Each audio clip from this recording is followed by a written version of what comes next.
So we have got one breaking news from international cricket. Bangladesh ने T20 world cup में भारत जाने से इनकार कर दिया है। ये एक डेवलपिंग स्टोरी है।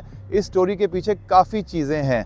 हम शुरू करते हैं सबसे पहले कि बांग्लादेश ने ये प्रेस रिलीज़ क्यों जारी की है। बांग्लादेश के और भारत के सिफारती ताल्लुकात और सियासी ताल्लुकात कुछ बेहतर नहीं हैं। लास्ट ईयर 2024 में जब इनकलाब आया बांग्लादेश में तो शेख हसीना वाजिद को भारत मुंतकिल कर दिया गया। वो अभी भी भारत में है, तो वहाँ से भारत और बांग्लादेश के ताल्लुकात ख़राब हुए, लेकिन इतने ख़राब नहीं थे कि हम ये सोचते कि बांग्लादेश की क्रिकेट टीम भारत जाने से इनकार कर देगी। दिसंबर 2025 में IPL की ऑक्शन होती है। उसमें मुस्तफिजुर रहमान जो कि बांग्लादेश के फास्ट बॉलर हैं 9.2 करोड़ रुपीस में कोलकाता नाइट राइडर्स उनको बाय कर लेती है।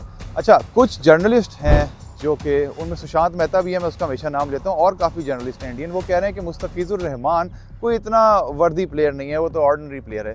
अगर वो ऑर्डिनरी प्लेयर है तो 9.2 करोड़ रुपीस में कोलकाता नाइट राइडर्स ने उसे क्यों ख़रीदा? और उस बिड में CSK भी थी, दिल्ली कैपिटल्स भी थी, राजस्थान रॉयल्स भी थी। आपका जब बिड होती है तो 9.2 करोड़ में अगर बिड क्लोज हुई है, इसका मतलब कि वो बिड 3-4 करोड़ से स्टार्ट हुई होगी। तो उस बिड में CSK आखिर तक गई है और KKR ने उसको ख़रीदा था। पिछले कई सालों से वो डिफरेंट IPL टीम्स में खेल चुका है। तो खैर ये एक बात डिफरेंट है। अभी रिसेंटली ये हुआ है कि बांग्लादेश में कुछ वाक़यात हुए हैं हिंदुओं के ख़िलाफ़, वो भी अनफॉर्चुनेट थे, लेकिन उसके बाद BCCI की तरफ से ऑर्डर आता है कोलकाता नाइट राइडर्स को कि आप मुस्तफिजुर रहमान को फ़ौरन रिलीज़ कर दें। और इसके पीछे एक और स्टोरी मैं बताता हूँ, क्योंकि भारत एक इंतहा पसंद मुल्क तो है, वहाँ पर माइनॉरिटीज़ के साथ जो कुछ होता है वो आप सबके सामने है।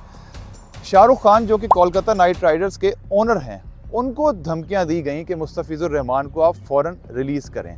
BCCI ने फ़ौरन लेटर जारी किया कोलकाता नाइट राइडर्स को, और कोलकाता नाइट राइडर्स की मैनेजमेंट ने मुस्तफिजुर रहमान को रिलीज़ कर दिया। जैसे ही मुस्तफिजुर रहमान को रिलीज़ किया तो बांग्लादेश में मुजाहरे शुरू हो गए कि ये हमारे स्टार प्लेयर को किस तरीके से आप फौरी तौर पर रिलीज़ कर सकते हैं। जैसे ही मुजाहरे शुरू हुए, बांग्लादेश का क्रिकेट बोर्ड एक्शन में आया और उनके एक स्पोर्ट्स जो एडवाइज़र हैं उन्होंने कहा कि अब बहुत हो गई है, हमारे स्टार प्लेयर को इन्होंने इस बेस पे कि भारत में वो सेफ़ नहीं है, वहाँ पे उसके साथ कोई प्रॉब्लम हो सकती है, तो अगर वो एक प्लेयर सेफ़ नहीं है भारत में तो हमारे 11 प्लेयर्स कैसे वर्ल्ड कप में सेफ़ हो सकते हैं और वहाँ आराम से क्रिकेट खेल सकते हैं। ये एक बहुत अच्छा पॉइंट बांग्लादेश ने उठाया। उन्होंने फौरी तौर पर ICC को लेटर लिखा कि हम भारत नहीं जाएंगे, और इस बेस पे नहीं जाएंगे कि कोलकाता नाइट राइडर्स ने मुस्तफिजुर रहमान को रिलीज़ किया है, वो सिक्योरिटी कंसर्न्स है वहाँ पे, तो सिक्योरिटी कंसर्न्स हमारे 11 प्लेयर्स के लिए भी हैं। तो लेटर उन्होंने ICC को लिख दिया, और ICC को लेटर लिखने का मतलब ये है कि जे शाह इस वक्त बहुत ही कश्मकश में और बहुत बुरी प्रॉब्लम में फंस गए हैं। जे शाह आपको पता है BCCI का चेयरमैन भी पहले रह चुका है,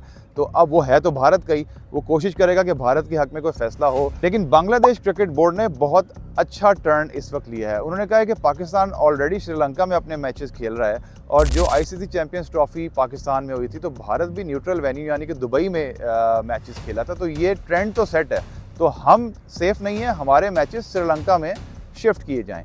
अब ICC का रिप्लाई अभी तक यानी कि आज 5 जनवरी तक उसका रिप्लाई नहीं आया है। तो ICC का रिप्लाई देखेंगे कि ICC इस पर क्या टेक्निकल रिप्लाई करता है। ICC इस पर रिप्लाई ये भी कर सकता है कि सिर्फ 1 महीना रह गया है T20 वर्ल्ड कप में, तो हमारे पास टाइम बहुत कम है, तो इस टाइम को देखते हुए वो कहेंगे कि आप भारत में ही मैचेस खेलें। बांग्लादेश के मैचेस इंग्लैंड और वेस्ट इंडीज़ के साथ हैं, जो कि कोलकाता और मुंबई में शेड्यूल्ड हैं ऑलरेडी।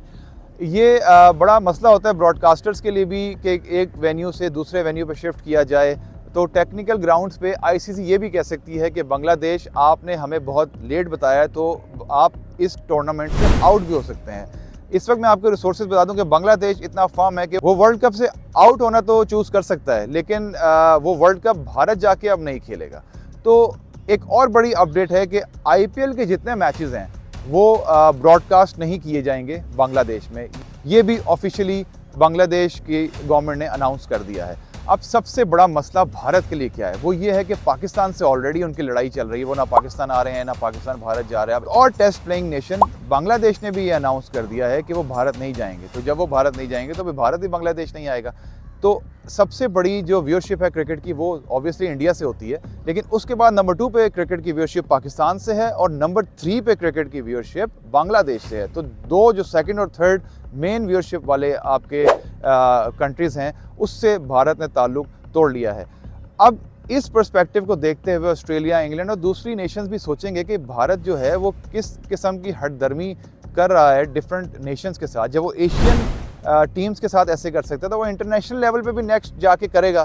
तो इस चीज़ को यहीं पर रोकना पड़ेगा। भारत जो है वो सोचता है कि हमारे पास बहुत पैसा है बीसीसीआई के पास, तो हम क्रिकेट पर राज करेंगे। आईपीएल के पास करोड़ों रुपए है, पैसे की बेस पर कितनी देर तक बीसीसीआई राज करेगा। एथिक्स होते हैं, कुछ स्टैंडर्ड्स होते हैं, कुछ लीगल डॉक्यूमेंट्स होते हैं, उनको भी फॉलो करना चाहिए। अब जे शाह के ऊपर जो एक चीज़ आई है एज एन आईसीसी चेयरमैन, देखते हैं कि वो इसको किस तरह रिजॉल्व करता है। यहाँ पे जे शाह की लीडरशिप क्वालिटीज़ भी सामने आएंगी। तो लेट्स सी, अभी एक डेवलपिंग स्टोरी है, हम देखते हैं कि बांग्लादेश बोर्ड कहाँ तक रेजिस्ट करता है। और अगर पाकिस्तान श्रीलंका में अपने सारे मैचेस खेल रहा है तो बांग्लादेश के लिए भी इनको चाहिए कि श्रीलंका में मैचेस शिफ्ट कर दें ताकि वर्ल्ड कप स्मूथली एग्जीक्यूट हो सके। इस डेवलपिंग स्टोरी पर हम मज़ीद बात करते रहेंगे। आप कमेंट्स में ज़रूर बताइएगा कि क्या बांग्लादेश क्रिकेट बोर्ड का ये फ़ैसला सही है या गलत है। देखते रहिए हमारे YouTube चैनल। This is Babar Shaikh signing of.